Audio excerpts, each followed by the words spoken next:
So, nung mga napapansin mo, VP, na parang teka, hindi na nagpapatawag ng cabinet meeting, tapos walang directions na binibigay sa inyo, kayo lang, sarili nyong effort, yung ginagawa ninyo bawat ahensya ng gobyerno. Dumating ba sa punto na kinall out mo siya, personal, tinawagan mo siya, ano yung mga ginawa mong way para ma-communicate sa kanya yung nakikita mong mali? Hindi ko siya sinabihan kung ano ang dapat gawin. Kasi kapag nagpresenta ka bilang kandidato ng pagkapangulo, di ba dapat alam mo na yung gagawin mo? Kasi nagsabi ka sa mga tao, piliin niyo ako para maging pangulo. So ibig sabihin, alam mo na yung gagawin. Tsaka pangalawa, paniwala ko, hindi siya makikinig sa akin. Kasi vice president ako presidente siya Diba? O yan din, sige, puntahan natin sa gender. Babae ako lalaki siya So, paniwala ko that time, hindi ito makikinig. So, ang ginawa ko, tinutukan ko lang talaga yung Department of Education. Masasabi ko na hindi din siya tapat doon sa kanyang sinumpaang tungkulin. Kasi tulad nito, call out ito. Pero from the point of view ng Department of Education, sinabi namin sa kanya in a meeting, recorded meeting, nandiyan yan sa records nila kung nagtatago sila ng records ng meeting ng cabinet. Sinabi namin sa kanya, hindi natin matatapos ang classroom shortage kung nakikialam ang mga congressman.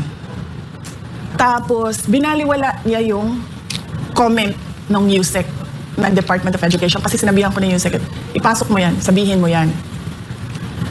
Binaliwala niya, parang, oh, that's another problem. The way, di ba? Ganyan siya magsalita, di ba? Oh, that's another problem.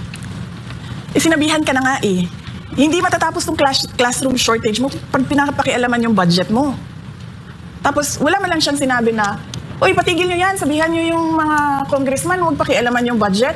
Kasi may kailangan tayong gawin. Meron akong kailangan na ipakita sa mga tao sa classroom shortage ng bansa. Wala, he brushed it off, brushed it aside, and then moved on to whatever he wanted to say at the time. Nung campaign, nakita mo na ba kung may nakita ka bang tendencies sa kanya na magiging ganito siya? You know? Sige. Sige. Nakwento ko na ito, pero kakwento ko ulit sa inyo. Kasi tinanong ulit Merong isang governor. Ayaw na ayaw niya si BBM. Tapos, dinadala ko yung isang, parang kaibigan niya ba, kadikit niya.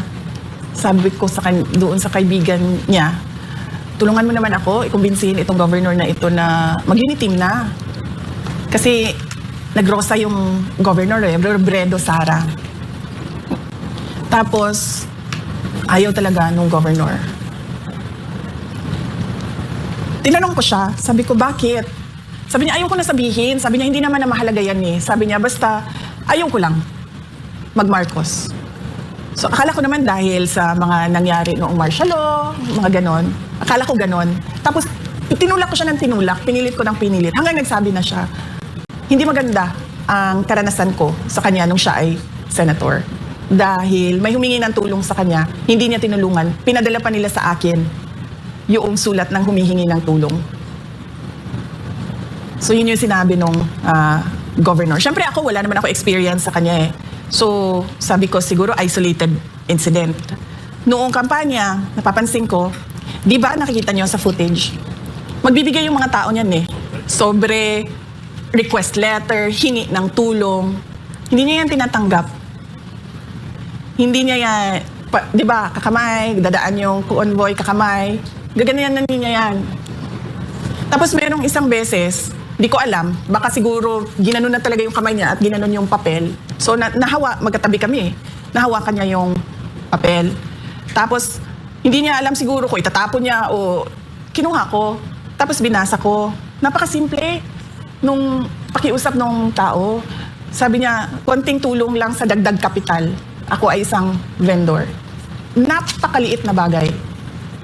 Hindi niya binasa. Hindi niya man lang in-attempt alamin kung ano yung kailangan ng tao. So sabi ko sa kanya, ako na nito. Sabi ko, huwag mo na isipin to, ako na.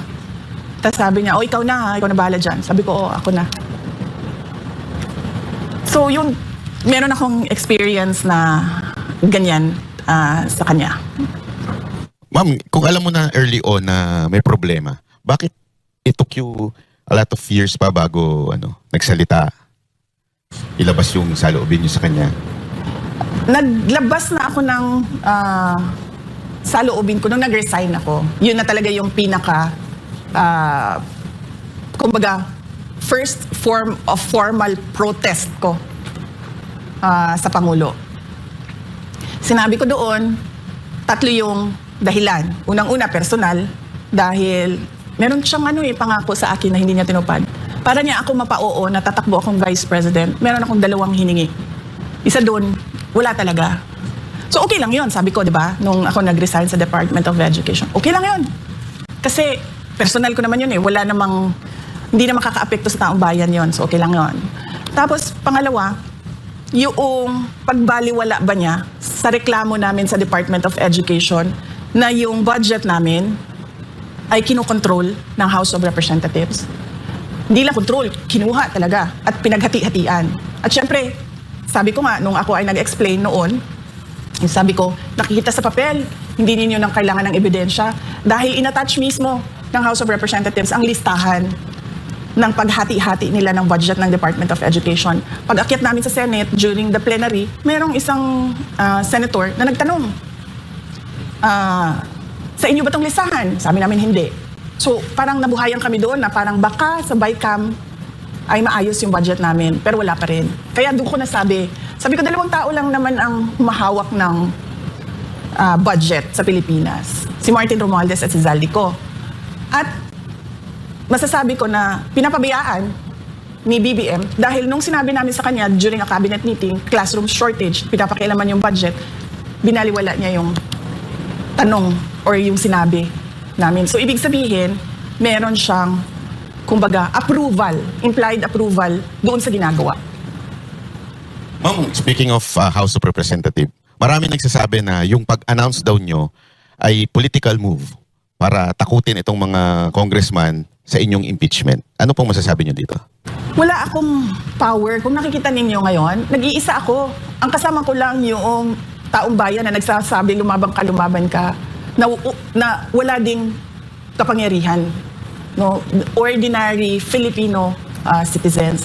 So paano ako mananakot ng mga members ng House of Representatives na kumbaga naka-angkla, nakasabit sa kapangyarihan ni BBM, sa kapangyarihan ng administrasyon. So paano mo matatakot yung mga ganun? Sila yung in power. Ako yung nag-iisang nag-iisang tao na hindi kaparte ng barkadahan.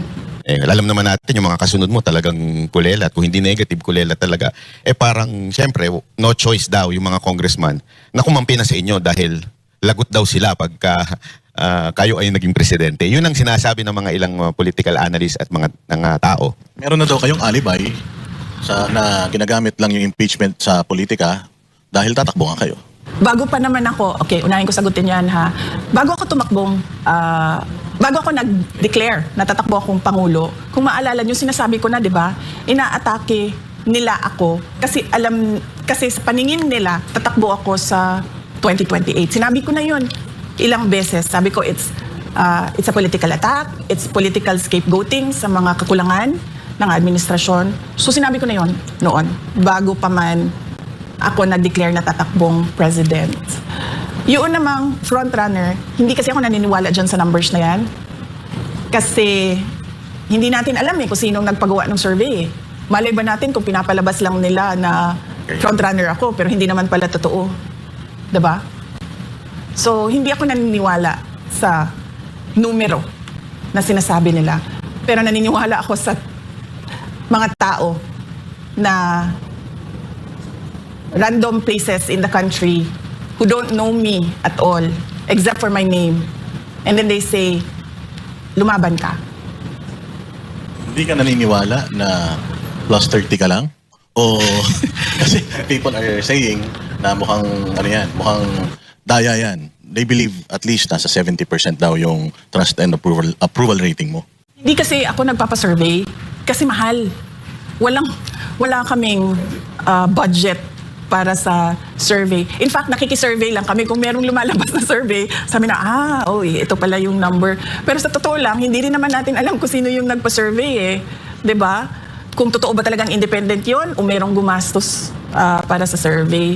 So, hindi ko binabase sa survey yung galawan ko.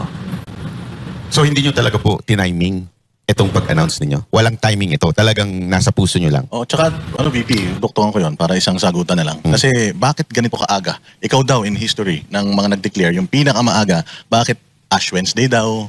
Nag-speculate talaga yung mga tao. Actually, hindi ko nga naisip na Ash Wednesday pala yun. Nalaman ko na lang na Ash Wednesday kasi sinabihan ako pagdating ko sa office, may misa. Sabi ko, bakit may misa? In fact, kung nakikita nyo, pinalitan pa yung setup, diba? Kasi akala nila press conference yun. Naka-table yun eh, walang podium yun sa una. Tapos nandun pa yung mga heraldic symbols. Tapos pinapalitan ko. Tapos sinabihan ako may misa. Sabi ko, bakit may misa tayo Ash Wednesday? So, tapos nalaman ko lang after na Ramadan na pala. Kasi yung mga kaibigan ko na mga Muslim, nag-greet na ng Ramadan Mubarak. So, walang ano yon. Pero, binigay ko naman yung rason. Kung maaalala ninyo, nandun yun sa speech. Kasi inisip ko na talaga yun eh.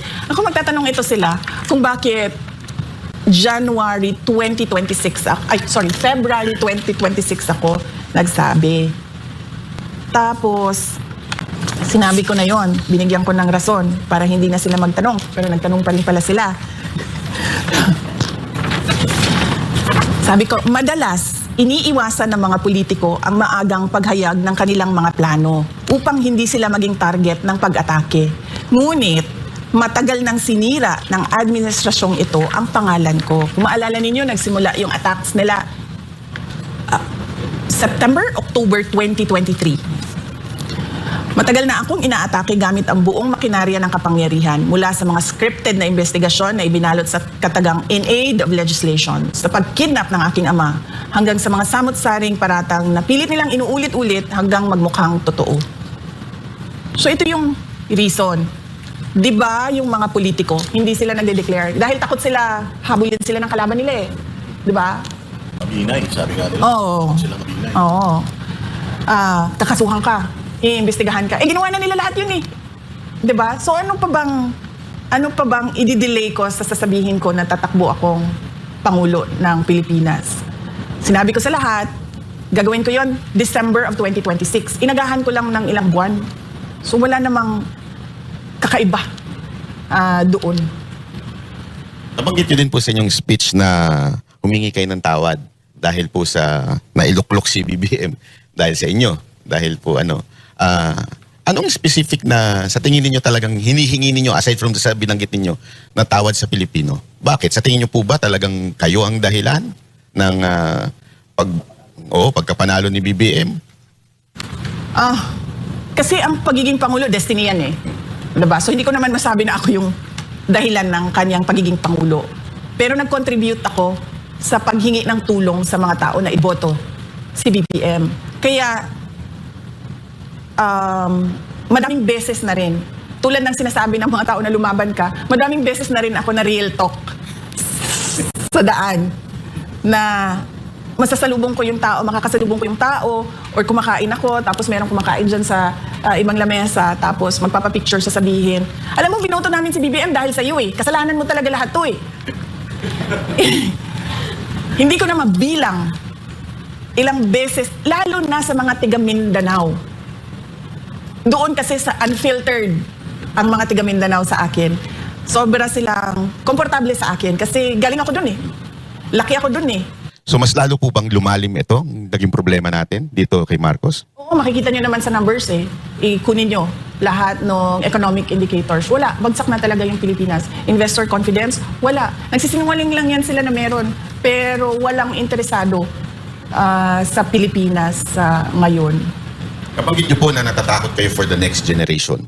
Anong specific na kinakatakutan niyo nung binanggit niyo yun? Natatakot ako, nabanggit ko yon sa speech.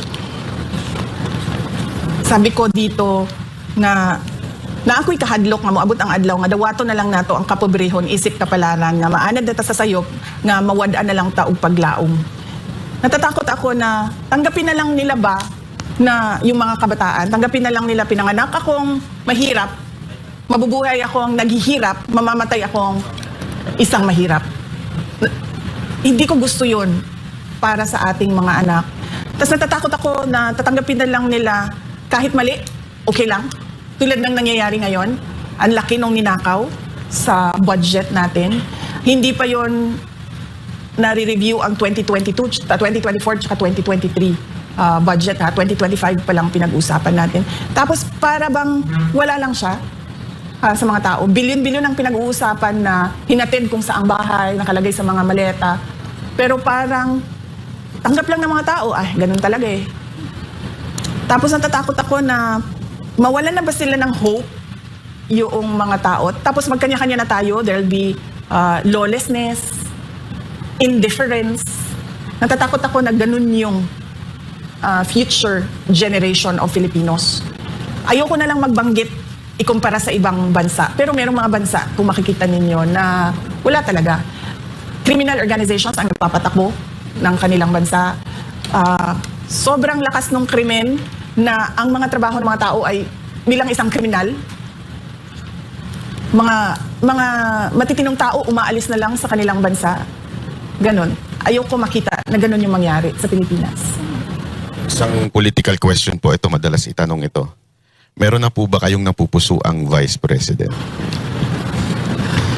May nirecruit ako. Hanggang dyan lang ha. Hanggang dyan lang ang sasabihin ko. Nirecruit ko siya last year pa. Kaso, huwag na muna natin yan pag-usapan. Protektahan natin yung tao hanggang sa makapag-desisyon siya kung anong gagawin niya sa karera niya. Maganda yun. Sasabihin na lang sa atin ni VP off-cam.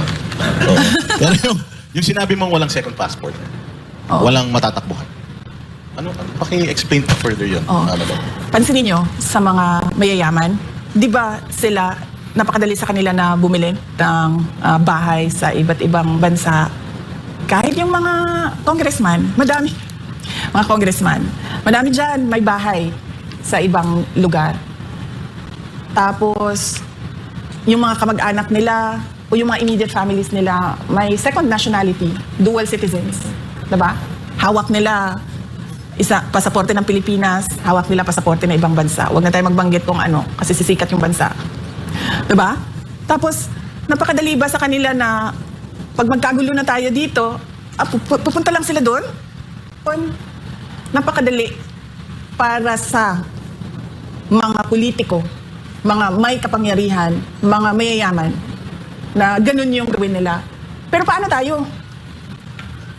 Paano tayo na wala tayong ibang option, wala tayong ibang choice, kundi manirahan dito sa Pilipinas?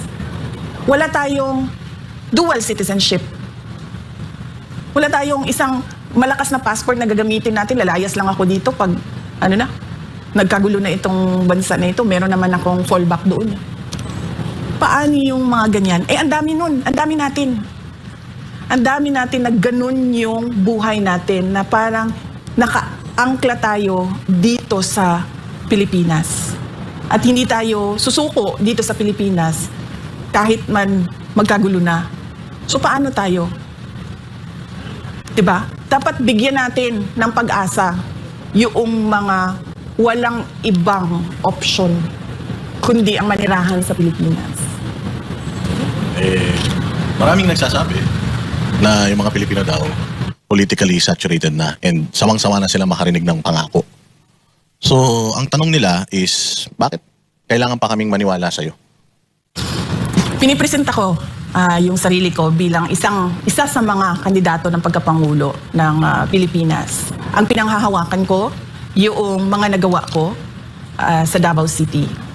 Noong ako ay mayor ng Davao City, sinabi ko sa sarili ko na dapat sa pag-alis ko dito sa posisyon ko bilang mayor, mas maganda yung Davao City kesa paano siya iniwan noong sinundan ko na mayor. Ganon yung mindset ko noon. Dapat pag-alis ko, mas gumanda yung Davao.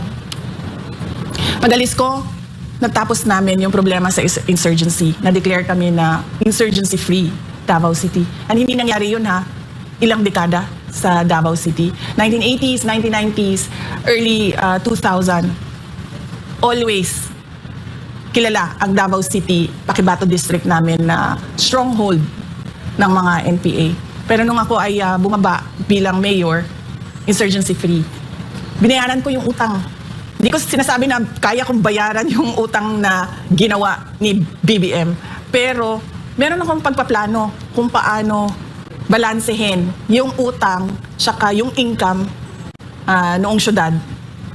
So pinanigurado ko na pagkatapos ng termino ko, mababayaran na lahat. Wala nang utang, wala nang mamanahin na utang yung susunod na mayor.